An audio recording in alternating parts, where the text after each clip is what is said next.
Hello, I'm Alan Roebke, former host of Ag Analysis on KNUJ and a number of radio stations around the state and even some around the country at one point in time. I thought I should give my faithful listeners that are still out there, it's been, I suppose, almost 20 years since I last did a program on KNUJ, and I just wanted to share a little of my life. I lived at the top of the spectrum, and this century I've lived at the bottom of the spectrum, but always gaining insight and basing my views on true experience. And when we live in a government of the people, by the people, and for the people, that is how our government and industry and society should operate. But unfortunately, my experience as a vagrant here in Alexandria and Chaska shows that that's not the way things are going. And so my point in coming back to do some radio on KNUJ or any other station is to show you what I am up to now and what I want to do to be a good Christian and a good American. Even though I spent 2 years in federal prison taking on the system and losing. But I think it's essential that the good people of southern Minnesota in general, have some insight on me. We have the Martha Stewarts and the Denny Heckers, but I want to tell you about my life, the experiences I've had that have changed some things and can be very meaningful for true change in the future. And one of the things in the news right now is, of course, our farm policy changes with Trump's tariffs that he's put on. Now remember, I was on 6 continents and farms on 6 continents, including China, by the time I was 31 years old. And I took on the Green Giant as a young kid out of college, and some of the people that were on the Southern Minnesota Canning Crop Growers Board said that the highlight of working with Alan Roebke was they were in the room when Alan got the Green Giant to say uncle, where steam came out of his ears. And so I have a background, and I put together the lobbying example of what is needed if farm people, sugar people, were going to be successful in Washington. The Southern Minnesota Beet Sugar Board, before I was on that, it called me in and said, Rebkey, we're not going to survive unless we get a price for our product. We've got one Republican and one Democrat fighting tooth and nail, and we need to get a solution. And they sent me into Washington. I came back after one trip and said, this is what we're going to do. We're going to take so much a ton out of every check our growers did. And when I need to get into somebody's office to make a difference, I can get in. And when the sugar industry in about 1980, one way or another, both the cane and the beet people, and at that time there was co-ops plus a number of private companies that said, we're going nowhere on sugar legislation. Can anybody get in to talk to Tip O'Neill? And I'm a young kid in the background waving my hand. Yeah, I can get into Tip O'Neill's office. And they all busted out and laughing. And all I had to do was call Congressman Rick Nolan, who was our congressman in that area in those days, and said, I want to be in to talk to the speaker about sugar policy, and I'm going to bring Chuck Canton, a well-known Democrat. His wife was, I think, Perpich's ag secretary or ag commissioner, and we need to get a no-cost farm policy in place. And Nolan was able to get me in the next morning. Why? Because I had a big enough checkbook to not to buy Tip O'Neill, but so he would have money to get some of the people reelected that he wanted. And my philosophy, even though as a Republican, wasn't to buy anybody, but was to see that we have sound policy for an industry my family was heavily involved in, my community, my state, and get the job done. I got the job done. I didn't put the policy together, but I knew it well. I knew the incredible power of it. But if we wouldn't have got in there, Chuck and I, we would have not had no cost farm policy. Tip O'Neill, we're supposed to get 5 minutes with him, and I told before we went in, I'll double the checks in size or make more checks available, but we want time so he understands that. And within just a few minutes, Speaker Tip O'Neill knew, hey, these guys know what they're talking about. These are two good Christian men. I can trust these guys. Whatever they want, when they leave the office here, I'm just going to tell my people, support sugar. We're going to see if that policy can work. And it's the only farm policy, people, that stood the test of time for over 30 years. And only one time, I think now, looking at records, not being involved in the industry, 2012, 2013, for whatever reason, they forfeited a bunch of sugar. There was costs. So when I talk to you on whether I call it ag analysis or informed TV or informed radio, I'm talking based on experience. And when I'm talking to my former friends in southern Minnesota, I want to do the same based on what our fellow man needs. Alexandria is incredible location to understand healthcare. It's a great place to understand how government works or doesn't work, and I want to bring the insight that I've had this century to the public forum, and I want to do that through informed TV and some radio, of course. And what I want to give you today, I want to give you some breaking news that should be covered both on a national basis as well as a state basis, regional basis, local basis. And that is the farm policy that I sold Tip O'Neill with the help of Chuck Canton has probably saved the taxpayer a minimum of $200 million a year. And you do that over a 30-year period, people were talking $6 billion. Yet the system is still gouging my Social Security check to the point to pay off my remaining $70,000 that I owe the federal government for me making the beans in my bin an issue, which was equivalent of 3 barges of beans going down the Mississippi River. So from a standpoint of, did people say, well, I knew I was going to get caught, but I thought I had the will and the ability to sell it, that this is about farm policy, it's not about theft. And in our system, we're supposed to be able to challenge the system, but the reality is we have the journalists and people say, well, you can challenge the system, but you can't do it with money. Well, the reality is, people, we have a system today where money is what government's all about. Money and power. And in a true democracy, a government of the people, by the people, and for the people, it's not supposed to be that way. We're supposed to have a system put in place, like I convinced Tip O'Neill that the marketplace can take care of the needs of sugar producers. The marketplace can also take care of the needs of all farmers on all commodities if we just have the right policy in place. And now we sit with the Trump administration and their tariffs. Now remember, I was on farms in China before Coca-Cola was there.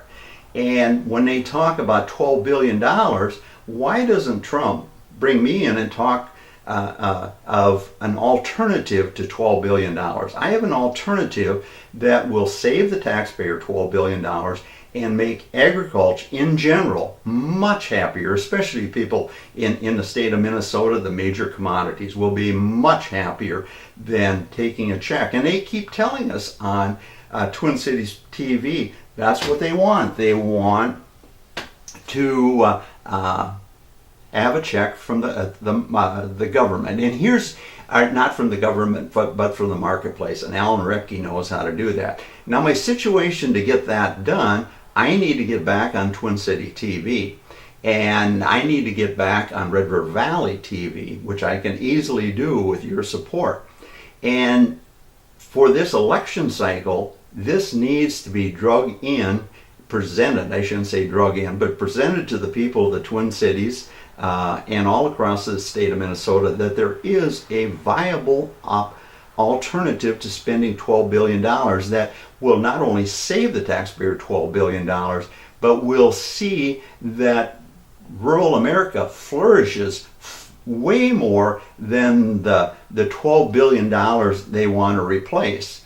And the only way I can do that is I want to be on Twin City TV, and I need about $12,000. Now, if you have any advertisers out there, or you belong to any commodity groups or farm organizations, have them send me a check from our major farm organizations, our checkoff system. What, you got corn checkoff, soybean checkoff, you got the Farm Bureau, the Farmers Union, you got the sugar beet growers. Have them send me a check for $3,000 each, and I'll put content on Twin City TV for this whole election cycle. I'm just not a one-issue person. My life has become all issues, and I want to share those issues with the people of Minnesota and this country if we can get the job done. And a simple $12,000, you can send it to Inform TV, Box 333, Alexandria, Minnesota, or you can contact me at al@informtv.com, and we'll get something done. And my main goal is not for just me to run my chaps. I want to see that the sides have a long format programming. That I looped my programming here in Alexandria for over 3 years, of anywhere from a 2 to 4 hour loop of content, 6 hour loop of content with some fishing shows and interviews and my commentary, other people's commentary. But I finally got pulled off the air because I wanted to see selective TV, a translator, just like CTV is there, or Redwood Falls TV, or Granite Falls TV, or Wilmer UHF TV is, when I wanted to see their books on this nonprofit. They did not like that one, and because of that, they pulled me off the air. And the reality is, I can be on the air right now. I can be on the air on your CTV, on that good old tower, and start showing you people the numbers.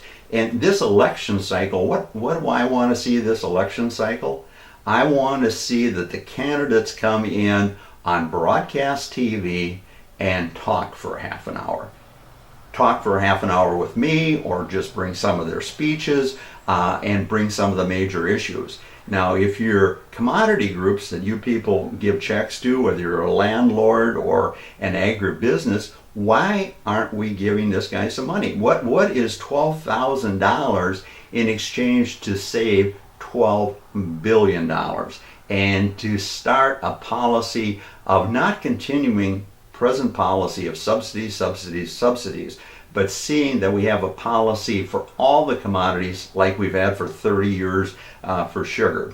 Now, when we talk about the election, one of the fascinating people, remember I ran for Congress in the 7th Congressional District in 2008 and just missed a shot at Colin Peterson by like 0.2%, something like that. But I would easily won if we'd had redistricting going just a few counties further south like it is today. But when I look at this election, some of the candidates that have no hope, what is it, Neuberger, or the Senate candidate for Republic, he can win if he throws some money and I get him on Inform TV.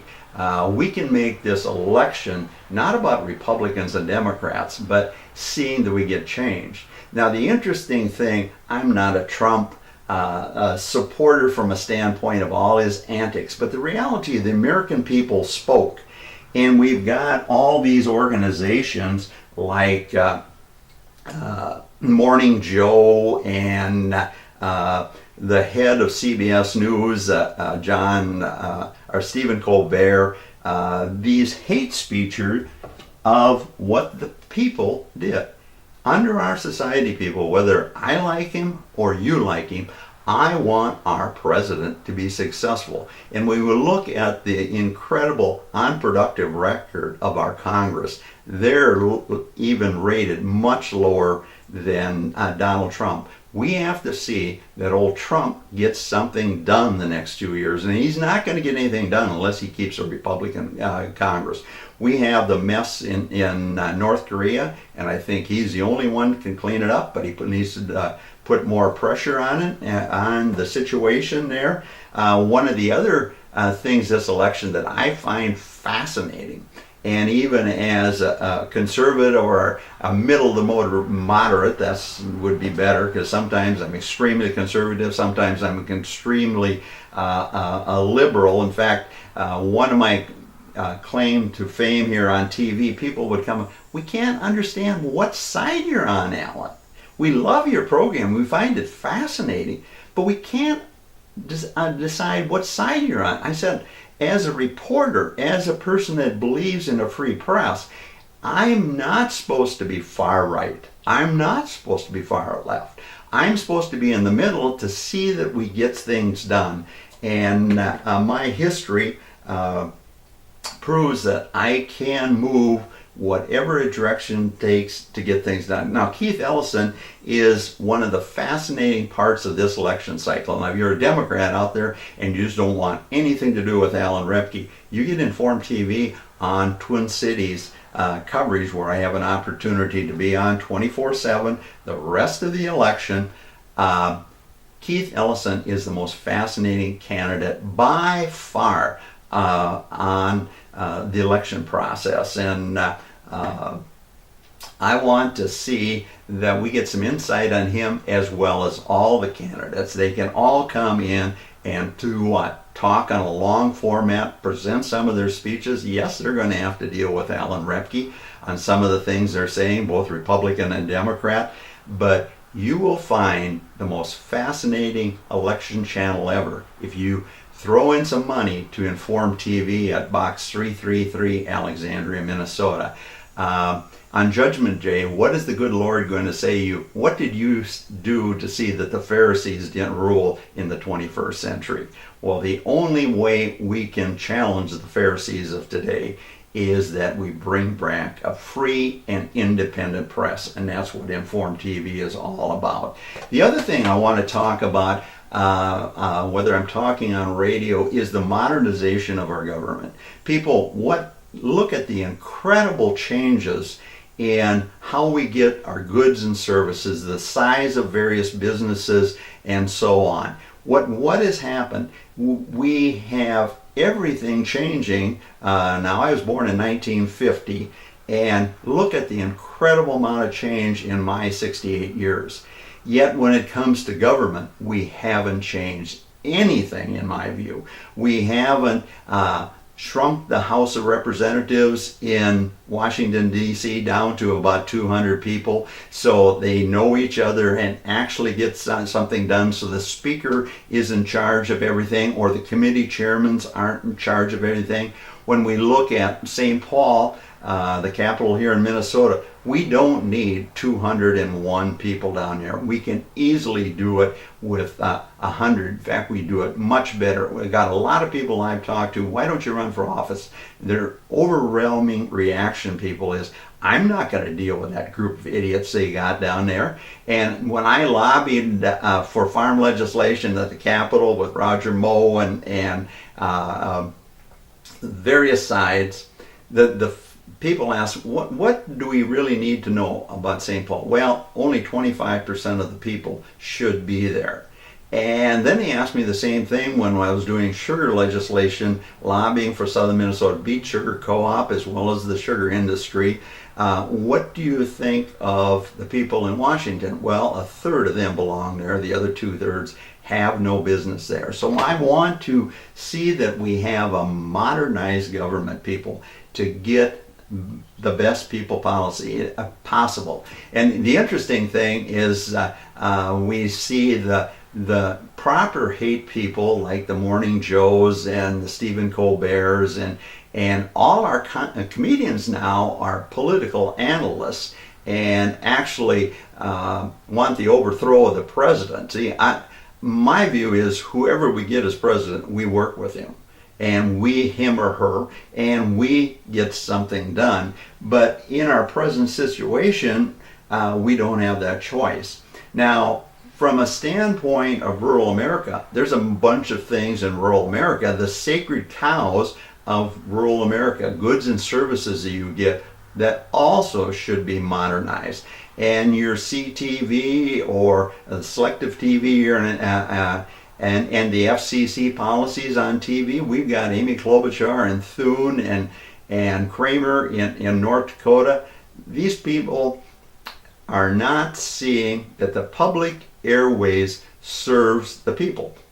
If they did, I would have access to my own channel. In fact, I paid a speculator in Florida 10 times what he has invested in it, and I'm still not on the air in Fargo. I was on the air for about 30 days of testing, and then a combination of North Dakota Public TV that you guys give over $500,000, over $500,000 a year to see that Eric Eskala and Kathy Wurzer can have their Minnesota channel all over North Dakota, rather than using some of that money to see that we have a true independent in that market, naming Alan Roebke, to show people what's really going on. Then when we have our present press system, we have Mr. Reality Check there on WCCO and Good Questions. You see all those things in the program like Almanac or the 5 networks in general. See, they don't want to give Alan Roebke any space, even though I have a record of getting things done. That space is reserved for journalists and journalists only. We can't have somebody shaking the apple cart, as they say, to see that there's an independent in the marketplace to challenge what the FCC is doing. When I talked about the FCC, we have a public airways with this repack of channels now. We're giving the public airways, or we're selling it to empower our cell phone companies, empower the media empires that have what? Allowed us to build up $21 trillion in debt. Do I have a policy to end or start servicing that $21 trillion in debt, or a policy to see if we have a balanced budget? Of course I do.